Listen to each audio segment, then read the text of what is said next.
2 minutos. Alguém sabe contar uma piada nesse meio tempo? Bem, eu vou fazer então, enquanto isso, propaganda. Nós temos ali a banquinha do Mises. Eu também sou editor da revista Mises. Temos aqui o primeiro número da revista, que tem um artigo meu sobre Senhor dos Anéis, que foi a conferência que eu ministrei para o EPL em 2012. Ano passado eu ministrei a conferência sobre Guerra nas Estrelas, vai sair na 4ª edição da revista Mises. E temos aqui também a 2ª edição. Até o final do mês de outubro vai estar saindo já a 3ª. A capa está ali para quem não viu ainda. Está em promoção a revista. O número 1, que custa 62, aqui está custando apenas 50. O número 2, que custa 68, está a 60, mas quem levar as duas paga só 100. Podendo parcela no cartão de crédito. E tem também a editora Realizações, que tem alguns livros ali, dentre eles A Era do T.S. Eliot, para o qual eu escrevi a apresentação, e A Política da Prudência. Deixa eu ver, já entramos aqui, ótimo. Opa, esse é o último slide.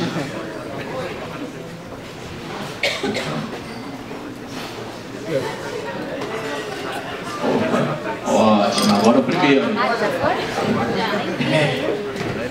Bem, uma pergunta que eu queria saber aqui, eu prometo tentar o máximo possível não dar spoiler sobre o filme.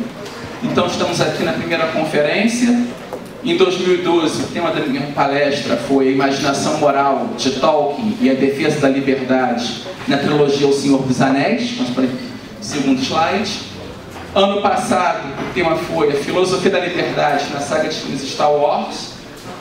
E esse ano temos como tema dessa nossa conferência de 2014 os Jogos Vorazes. E o tema que eu escolhi da palestra é controle social e liberdade na trilogia Jogos Vorazes.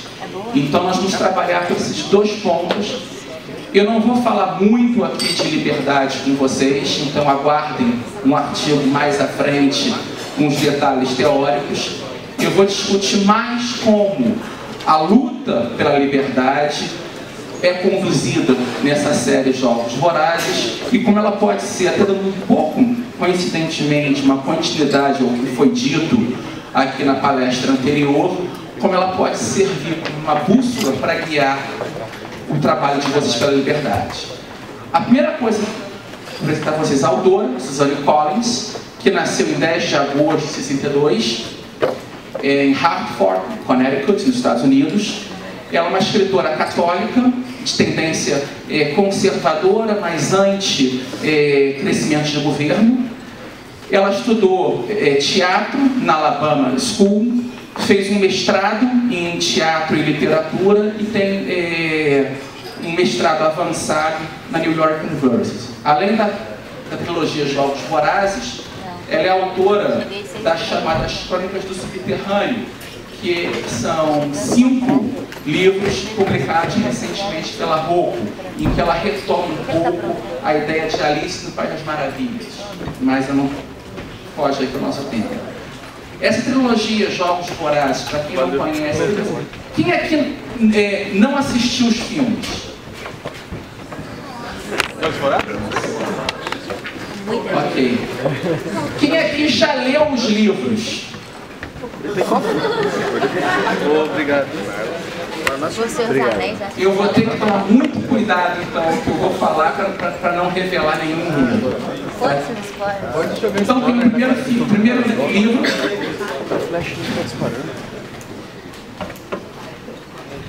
O primeiro livro é o Hunger Games, de 2008, que saiu em português em 2010, pela editora Rocco, uma tradução bem feita pelo Alexandre Zelia, e virou filme em 2012, com direção do Gary Ross.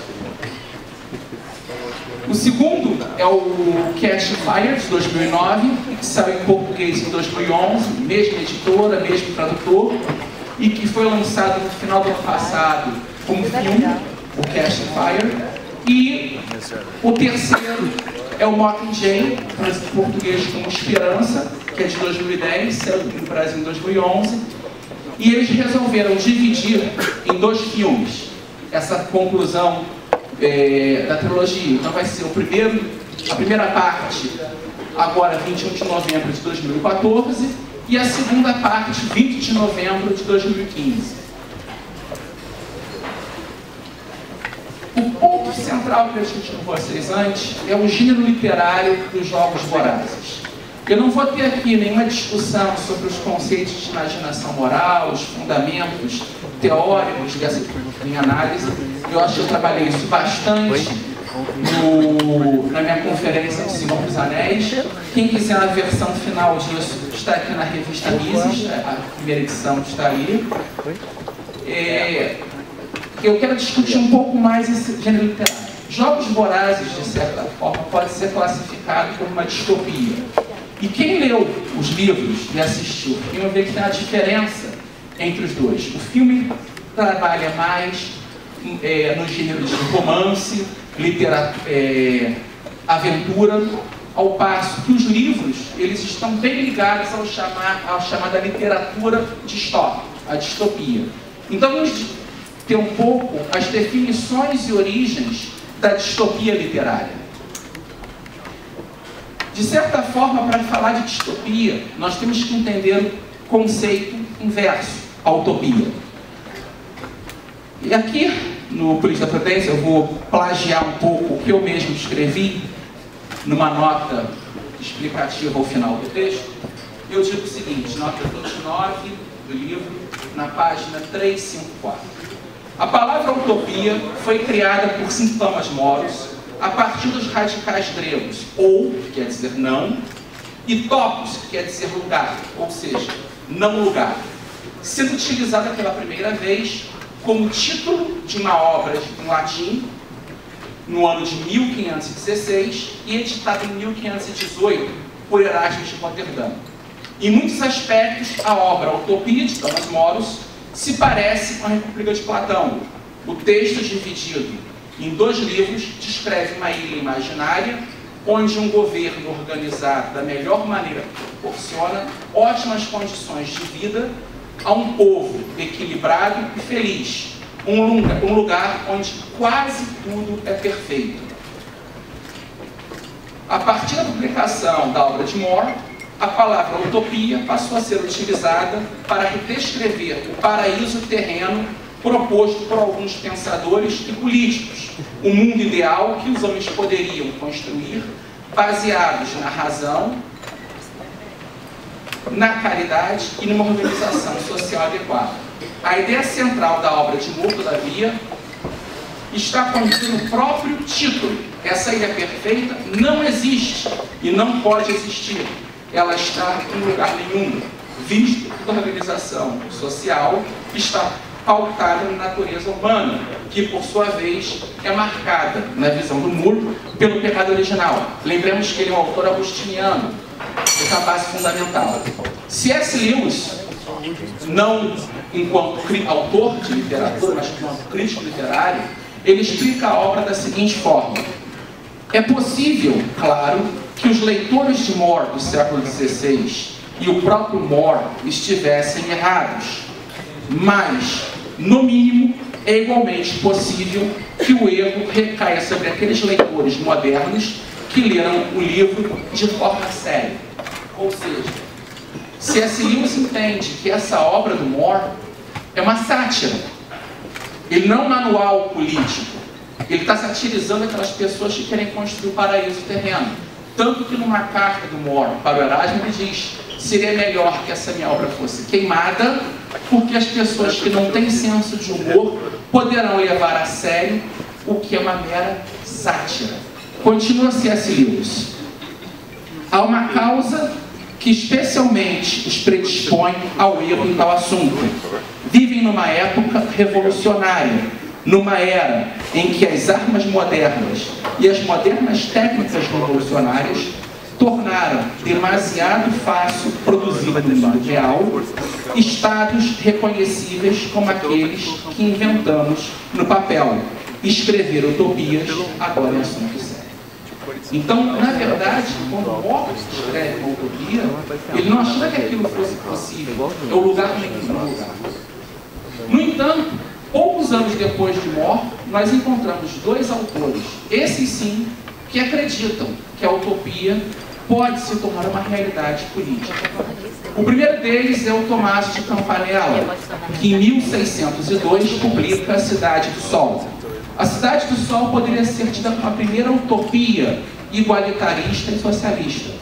Nessa cidade ideal, que Campanella idealiza, nós temos uma sociedade sem classes, uma sociedade em que não existe propriedade privada, uma sociedade em que os casamentos são definidos pelo Estado e que a apropriação é determinada em caráteres eugênicos, visando a coletividade. Então, o indivíduo anulado. Então, essa é a grande, digamos, matriz das teorias de Rousseau, de Marx. É um texto que merecia nós voltarmos a entender melhor essa utopia igualitarista de Campanella.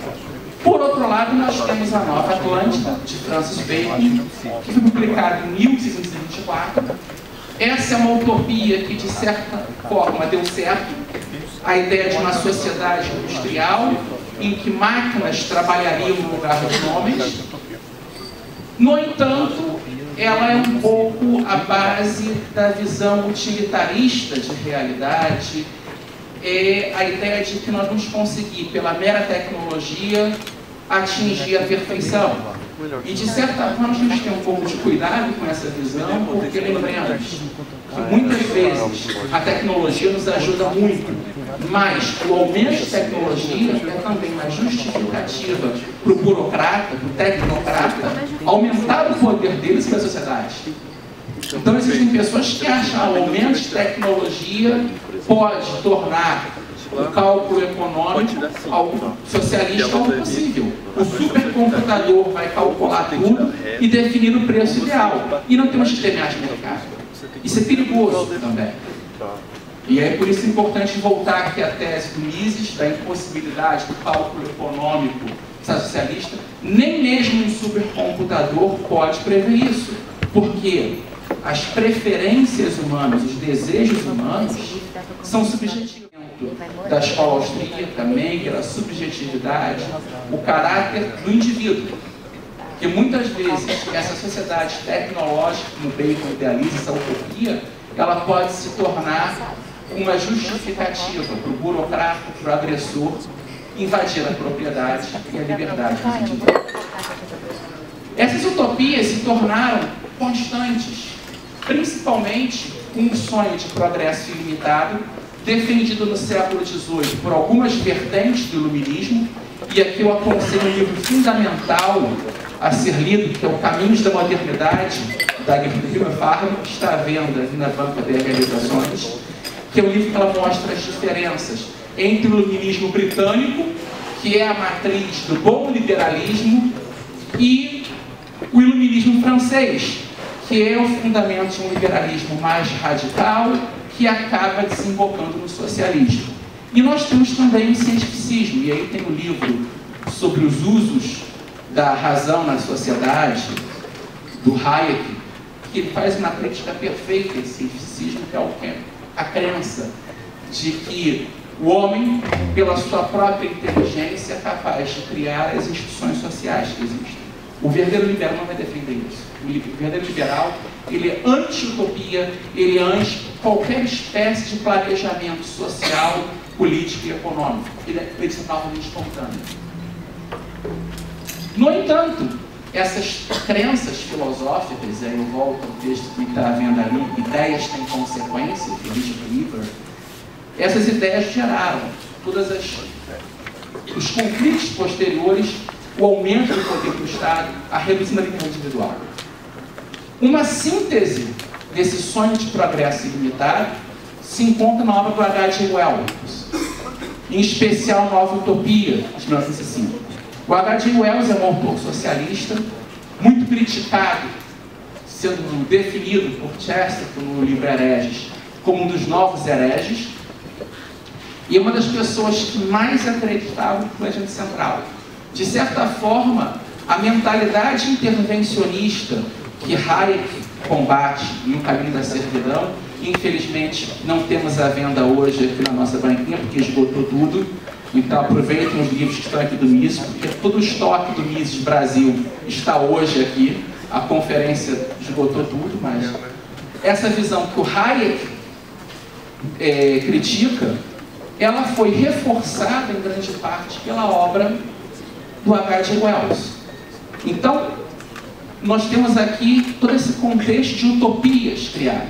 O homem conseguirá, por intervenção estatal, o homem conseguirá, por manipulação científica, criar um mundo perfeito.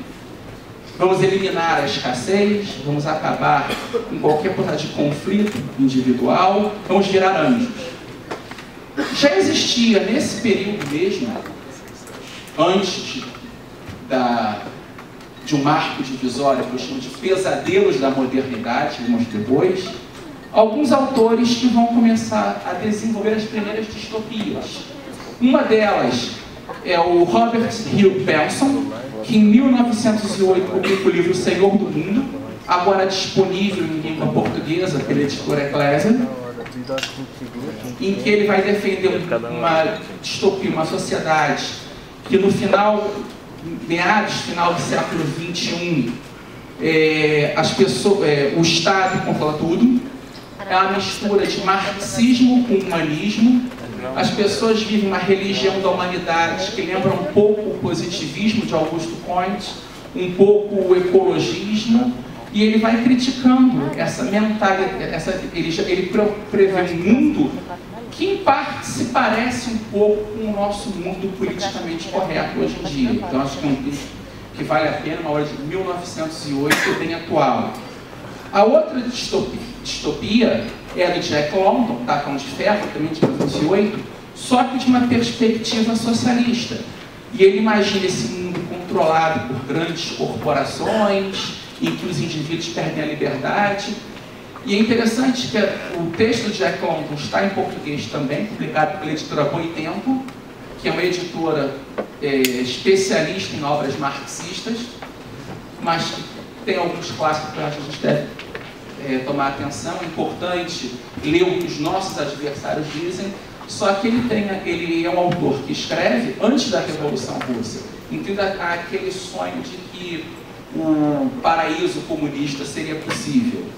E o terceiro autor é o Eric Foster, que tem um conto muito curto, A Máquina Para, em que ele descreve uma sociedade controlada por máquinas, em que os homens vivem no subterrâneo e tudo é planejado. Ele vai criticar esse planejamento central socialista antes dele existir. Muito interessante esse texto também. Só que essas primeiras distopias modernas, elas ganharam uma força cultural muito grande depois que aquela ideia de progresso ilimitado no gênero humano vira um pesadelo a partir de alguns eventos. O primeiro grande pesadelo moderno é a Primeira Guerra Mundial. Nós não temos dimensão hoje do que foi para a sociedade europeia a Primeira Guerra Mundial. Nós temos há 100 anos do início desse conflito. Só que esse conflito, ele destruiu a antiga ordem internacional, a ideia do liberalismo clássico, de nações pacíficas. Ela mudou costumes culturais e ela jogou aquela sociedade anterior que vivenciava o cristianismo no pessimismo, porque ela mostra também as contradições do nacionalismo. Sem a Primeira Guerra Mundial, muitos dos problemas nossos hoje provavelmente não existiriam. A Primeira Guerra Mundial foi o estopim para a Segunda Guerra Mundial, isso é óbvio. Mas ela foi também um estopim para a Revolução Comunista na Rússia. Ela foi um estopim para o radicalismo islâmico. Lembremos que essa guerra, ela dissolve o Império Otomano e, ao mesmo tempo, ela vai armando os grupos radicais que hoje estão aí. Essa guerra, ela foi o estopim para muitas políticas intervencionistas americanas.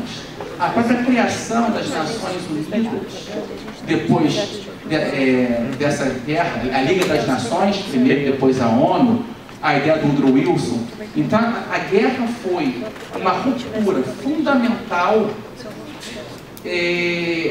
nas noções, até ingênuas, do liberalismo clássico. Então, acho que para entendermos um pouco o mundo que nós vivemos hoje, é importante voltar à Primeira Guerra Mundial. A própria obra O Senhor dos Anéis, o Tolkien escreve, tendo como pano de fundo não a Segunda Guerra Mundial, mas o que ele viu na Primeira Guerra Mundial. O segundo ponto foi a grande quebra da Bolsa de Nova York, em 29. Eu aconselho quem quiser entender mais o que de fato ocorreu ali, que volte ao livro do Rothbard, que o Luiz publicou. Mas esse acontecimento criou uma crença de que o livre mercado não funcionaria sem o planejamento estatal.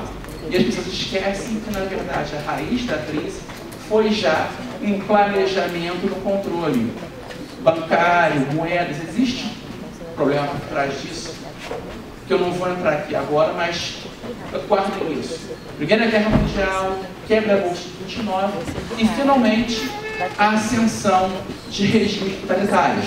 Com a Revolução Russa em 17, os bolcheviques, em 22, os fascistas na Itália, em 30, o Getúlio Vargas, que gradualmente vai ampliando o poder até chegar em 37, o Estado Novo, Salazar em 32, em Portugal, o nazismo em 33, na Alemanha, e o franquismo em 36, na Espanha.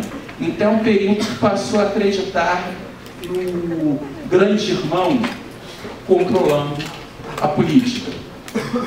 Diante desses três eventos históricos, Primeira Guerra Mundial, crise econômica e ascensão de governos totalitários, nós temos já um ambiente favorável às discussões de textos distópicos. A literatura distópica se torna um gênero importante no século XX.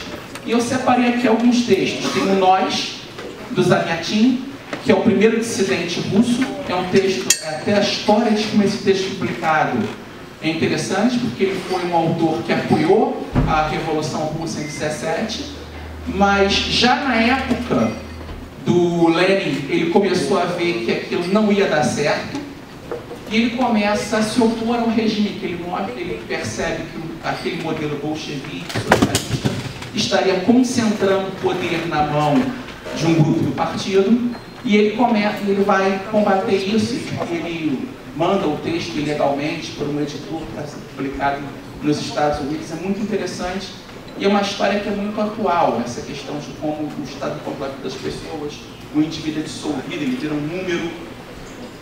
Nós temos uma das mais famosas, já em 32, o Admirável Mundo Novo, Paul Huxley. Quem aqui não conhece o livro, aconselho a leitura, existe em português, e tem a versão em filme de 98, do diretor Les Lippmann, com o Leonard Nimoy e o Peter Gallagher, uma versão muito interessante.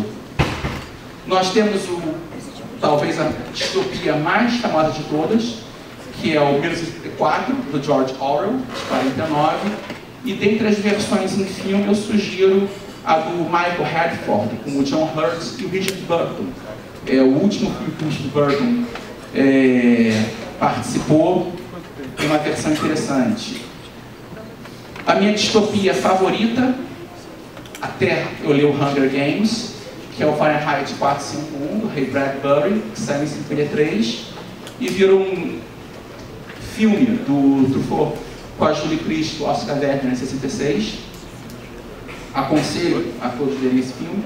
O Senhor das Moscas, do William Golding, de 54, que tem uma versão em cinema muito boa, de 61, só que ninguém acha, então eu achei a versão não tão boa, de 90, do Harry Hook. A Laranja Mecânica, do Audrey Hepburn, 66, que foi imortalizado na versão de 71 do Stanley Kubrick, com Michael McDowell, é uma outra distopia clássica, e por fim, Os Macacos, do Pierre Boulez, que virou o filme do Franklin Schaffner, com Charlton Heston, e depois uma série de mais 3 filmes clássicos, depois um remake com o Mark Wahlberg e agora esses 2 remakes que saíram. Então nós temos aqui esse rol de distopias clássicas e que esses filmes, de certo modo, estabeleceram a distopia como um gênero respeitado na literatura. E o Hunger Games segue essa relação e nós temos muitas... Ender's Game, há uma tendência ao retorno distópico. Em parte porque a realidade mostra que nós temos que desconfiar do governo. E quem criou muito essa visão, de certo modo, foi a própria série Arquivo X. A verdade está lá fora. Você desconfie do seu governo porque ele mente para você, ele te espiona. Então, o gênero distópico ganhou uma grande força. E nós temos nessas distopias alguns temas principais que a série Hunger Games, ela mantém. O primeiro ponto é a ideia de um ordenamento político totalitário. Então, sempre as distopias, elas enfatizam uma ordem política em que o indivíduo, ele é quase um escravo do governo. E em Hunger Games não é diferente. Nós temos tanto o presidente Snow, de um lado, o presidente Snow, de um lado, quanto a presidente Alma Coin, a personagem que vai aparecer no terceiro filme, e que ela aparentemente é uma campeã da liberdade, só que não é bem assim. Às vezes, algumas pessoas que nos prometem estar lutando pela liberdade acabam se tornando líderes tão ruins quanto o outro lado. Então, nós temos esse primeiro ponto. O segundo, a ideia de um sistema econômico monopolista, e aí as utopias vão divergir. Ou esse monopólio econômico está na mão dos governos, ou em alguma grande corporação que serve ao governo ou controla o governo. Em Hunger Games é diferente. Existe a capital, os 12 distritos, cada um uma produção econômica específica, as profissões determinadas. Se você nasceu no distrito 1, você tem que fazer bens de luxo, joias, é só aquilo, então vai ter um rol de profissões determinadas e assim por diante. E mesmo o 13º distrito, em que fez essa exceção, ele se tornou uma sociedade socialista tão ruim ou até pior que a capital. Então, isso é outra característica. Você vai encontrar sempre nas distopias esse controle econômico.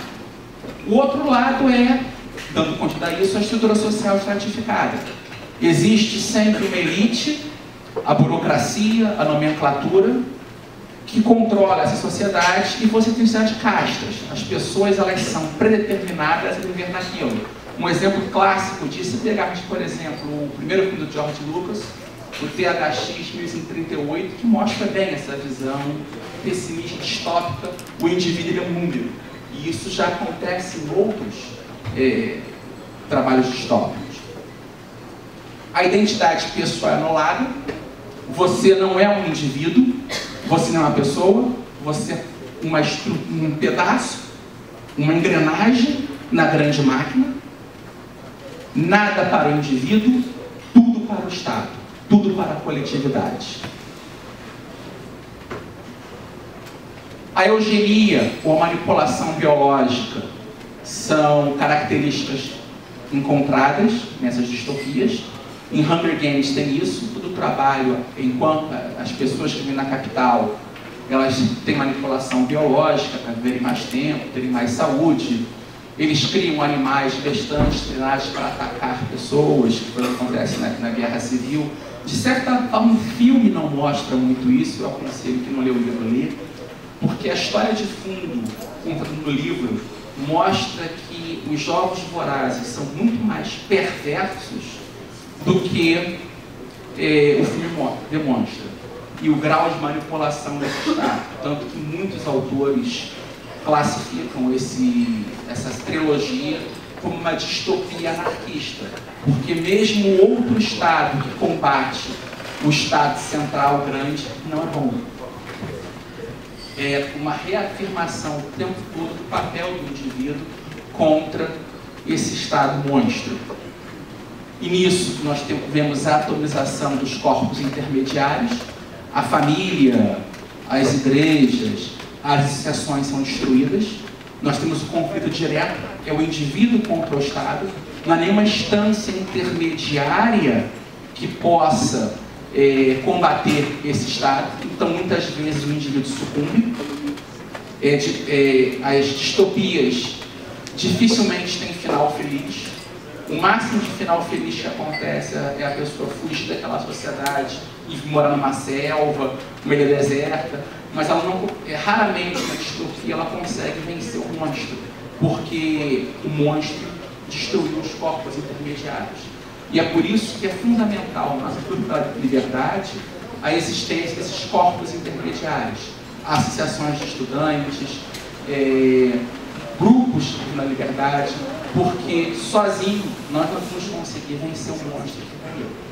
E as distopias se tornam mais fortes por conta disso. Os corpos intermediários destruídos. Então o indivíduo tem que lutar sem o apoio de ninguém, nenhuma instituição, nenhuma organização contra o totalitarismo. Outra característica é que sempre a religião ela é vista como algo perseguido, quando ela se opõe aos interesses do Estado. O texto do Rio é um exemplo, Hunger Games é um exemplo, ou como uma perseguidora quando ela se torna a religião civil do Estado. E essa cena até eu coloquei porque no filme é a cena em que a Katniss roda e o vestido de noivo que o presidente deu para ela se torna a roupa do tordo, ou seja, o pássaro que vai conduzir essa rebelião contra o Estado. E no livro o discurso é interessante, quando a apresentador questiona: é uma pena que vocês não conseguiram se casar, vão voltar para a arena, vão morrer. E a resposta do Pita é: não, nós já estamos casados. Para nós nos amamos, e esse casamento do Estado, isso é uma mera burocracia, formalidade. No nosso distrito, casamento de verdade é quando você reúne a família, acende uma fogueira, assa pão, divide o pão, e isso é o casamento. É algo privado, não é o Estado. Então, há essa relação, tanto que, até pelo fato da autora ser católica e ter tendências conservadoras e libertárias, a obra foi acusada por alguns esquerdistas dos Estados Unidos de ser uma propaganda religiosa subliminar. Existem algumas coisas ali que ela colocou assim. Ela não é inocente, ela sabe o que ela está fazendo e ela sabe o que ela está defendendo. Essa obra existe uma certa intencionalidade.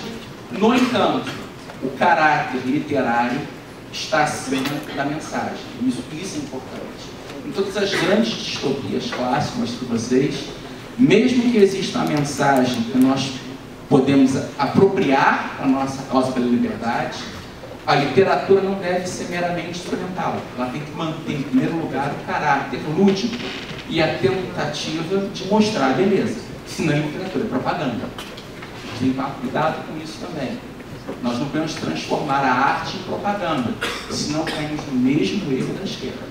E a gente tem que saber até usar a literatura de autores esquerdistas como instrumento na luta pela liberdade. O que é belo, o que esteticamente é válido na literatura, é eterno. A gente tem que saber usar isso, porque existe uma mensagem a nosso favor nessas obras. Outra característica típica das distopias é uma relação conflituosa com o meio ambiente. É a sociedade tecnocrática, burocrática, sempre destrói a natureza, sempre destrói as cidades. É o caso da capital, que no filme 2 termina incendiando o 12º distrito, e a história que conta é que o 13º foi destruído também no bombardeio. Então, a destruição do ambiente, seja urbano, rural, é algo comum nessas distopias, tanto que sempre tem a questão dos povos que moram embaixo da terra, ou em abrigos, existe algo perigoso, você limita porque existe uma natureza hostil. Então esse conflito do homem com o ambiente é algo constante em várias distopias, e Jogos Vorazes mantêm isso. Por fim, a predominância do fator tecnológico. Essas sociedades distópicas, em todas as histórias, elas vivem na ideia de uma tecnologia excessiva. O homem não consegue sobreviver sem a máquina, então ele se torna quase um escravo da máquina, e essa discussão da tecnologia entre quem detém a tecnologia na mão do Estado, do burocrata, e geralmente a pessoa que luta contra a máquina estatal tem que lutar também contra a máquina tecnológica que o burocrata controla. A manipulação da linguagem e da mídia, isso é comum. Se vocês pegarem a edição em português do 1934 do Orwell, tem um anexo escrito pelo próprio Orwell, em que ele vai discutir a nova língua, ou seja, a questão de como você, manipulando as palavras, você destrói a liberdade. É interessante que vários autores, como Joseph Pieper, Eric Vedlin, Rosenstock Russell e outros, mostram que, em grande parte, a ascensão do nazismo na Alemanha só foi possível com a destruição da linguagem. Então, quando nós perdemos a nossa linguagem, nós perdemos nossa liberdade. O Lord Acton já dizia isso no século XIX. O Tocqueville, ao criticar o que ele fez de despotismo brando, ele já falava disso também. O risco em que o controle da mídia, da linguagem, pode ser um instrumento de nós perdermos a nossa liberdade.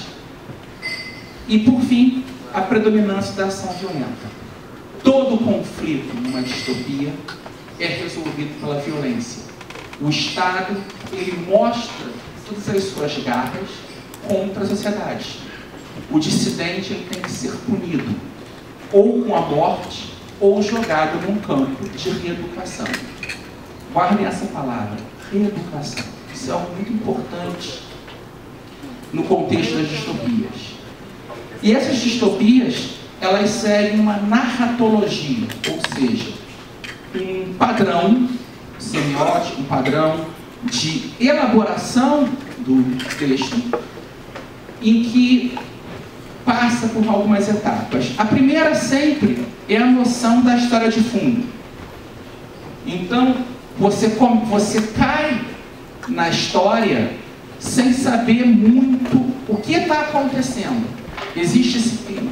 Como aquilo começou? E é uma história de fundo não muito bem contada. Ao longo da leitura você vai sabendo mais. Então, geralmente, alguma cataclisma, ou teve alguma maremoto, terremoto, caiu um meteoro, o alien invadiu, guerra nuclear, mas alguma coisa mudou o ambiente e que fez esse estado. Existe alguma rebelião, essa rebelião é reprimida e o poder estatal aumenta mais. E aí inicia-se a história. Então sempre existe alguma coisa por fundo que aconteceu. No caso, Jogos Vorazes, ele se passa num ambiente como se fosse a América do Norte, ou seja, parte dos Estados Unidos, uma parte do norte do México, uma parte do Canadá, nessa terra imaginária, Panem, em que tem a capital no centro, e de uma espiral, a ferrovia vai levando as pessoas para os 12 distritos. Essa sociedade, ela é menor porque houve inundações, então parte da costa americana desapareceu, então você não tem muito certo o que é o mapa disso. Mas existe uma história de fundo, que no livro é mais explicado do que nos filmes, mas que mesmo assim deixa muitas interrogações. Existe, na verdade, o que se sabe é um governo central tomou o poder, houve uma guerra civil, os distritos se rebelaram com a capital, então essa questão muito uma relação que se assemelha ao Império Romano, essa relação entre o poder central e os províncias que são clientes desse governo central, e aí surge o herói transgressor do sistema. Alguém que vai, uma pessoa que tem uma existência comum, mas que vai se tornar o catalisador da rebelião contra o sistema. Existe um descontentamento com o sistema, e esse herói ele vai se tornar o estopim disso, como eu já disse, que vai levar à tentativa de subversão. Então, geralmente, esses heróis, eles não começam querendo destruir o sistema, só que ele faz alguma coisa, no caso da Katniss, ela vence os Jogos Vorazes salvando a pessoa que foi junto com ela, e aquilo aumenta a insatisfação das pessoas contra a capital, até que ela começa a querer, de fato, lutar contra o sistema. Chegamos ao clímax da narrativa, e aí é o filme 3, quem não leu o livro, quem leu o livro sabe do que eu estou falando, e nós temos o desfecho dessa narrativa, o que acontece. Como eu não quero passar spoiler para ninguém aqui, eu vou ser muito moderado nessas considerações. Já caminhando ao final da palestra, a gente diz o quê? A questão do controle social. E Jogos Vorazes é uma obra que pode ser muito utilizada na nossa luta pela liberdade, porque ela tem algumas características interessantes. A primeira é que ela explicita bem algo que qualquer um entende, que é a repressão pelas forças policiais. O tempo inteiro. Se você não está seguindo o que a capital deseja, você vai ser punido. Então, esse é o primeiro nível, o nível mais fácil. Acho que até o esquerdista mais radical, o marxista, você consegue mostrar o que nós defendemos na base da liberdade nesse nível. O segundo nível, uma grande parte já vê, é a noção de fechas de fronteiras. As pessoas são cerceadas, elas não podem sair dos limites do distrito. A pessoa que mora no 12º distrito não pode visitar o primeiro. Imagine quantos aqui não são de São Paulo. Quem aqui não é de São Paulo? Nossa. Desculpa os amigos paulistas, mas isso mostra que a coisa está funcionando bem. Lembremos que o PT e o PSDB surgiram em São Paulo. E o movimento pela liberdade só dá certo a mais gente do Nordeste. Tudo bem.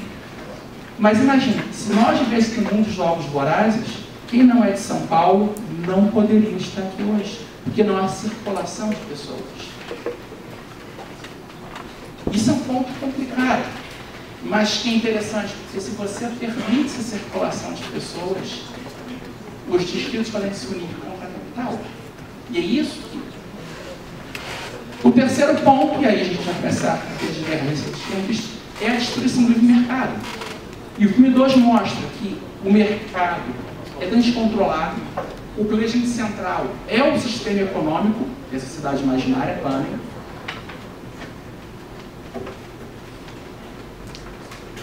A invasão de privacidade é algo constante. O governo está espionando vocês, e eu aconselho que vocês até escutem isso. Tem online algumas conferências do juiz Andro Napolitano, que descreve muito bem como é que é esse problema no aparentemente mais livre país do mundo, que é os Estados Unidos. Então, a privacidade vai até um ponto. E aqui no Brasil, os casos de telefone, isso é muito comum. Então, esse é um outro pano de fundo que o livro está bem, que é essa questão do governo começando a espionar os indivíduos que se tornam ameaçadores para ele. A falsificação da realidade, então o burocrata começa a manipular a estatística, a imprensa, para dizer que o mundo é como o governo gostaria que as pessoas vissem, e não como ele é de fato. A manipulação do processo educativo, isso aí, aqui é só treinamento, mas o livro, as descrições de como são as escolas, é terrível. O sistema educacional nosso brasileiro, eu acho que é um pouquinho pior do que é descrito pela autora de Jogos Vorazes. Mas eu acho que aqui vocês têm acesso à pílula azul, vocês podem acordar, sair da Matrix. A comunicação como fraude política. Para quem for ver o filme 3, essa cena é muito interessante. Eu não vou adiantar, eu consegui já algumas fotos que liberaram do terceiro volume, que é o melhor de todos disparado. Então eu aconselho quem só viu o filme não aguardar até novembro agora, do ano que vem. Esse livro aqui merece ser lido. Isso aqui pode ser um guia de bolso para defender a liberdade aqui no Brasil, porque nós vamos conseguir tocar não só a razão das pessoas, mas a imaginação. O movimento de esquerda muitas vezes cresceu por isso, porque eles iam na imaginação das pessoas. E nós temos que, em nossa liberdade, saber usar a imaginação a nosso favor, até para denunciar essa comunicação com fraude política. O movimento do medo e do terror. O burocrata só cresce porque você tem medo dele. Quando as pessoas começam a contrapor, ele dá um passo atrás. Então nós não podemos sucumbir ao medo e ao terror. E a história, os trailers mostram como isso é feito. A adulteração da esperança e do amor. E é interessante que tem um diálogo no filme, no primeiro, que mostra bem isso. É o organo dos Jogos Vorazes, conversando com o presidente, e ele diz: por que nós pedimos esses tributos, ou seja, todo ano, porque 2 jovens para nos distritos são retirados da cidade e jogados na arame para se matarem? Ele diz: não seria mais fácil todo mundo recolher e simplesmente fuzilar? Não. Nós temos que saber balancear o medo com a esperança. Um pouco de esperança é necessário para que o sistema continue funcionando. Muita esperança é um perigo. E o nosso vai fazer o quê? Levar muita esperança. Porque esses sujeitos aí estão roubando o nosso futuro.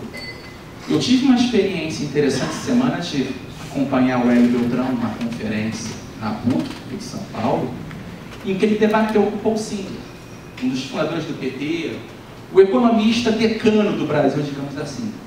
E o que o velhinho dizia era o seguinte: olha, eu vou roubar o teu futuro para o teu futuro ser melhor.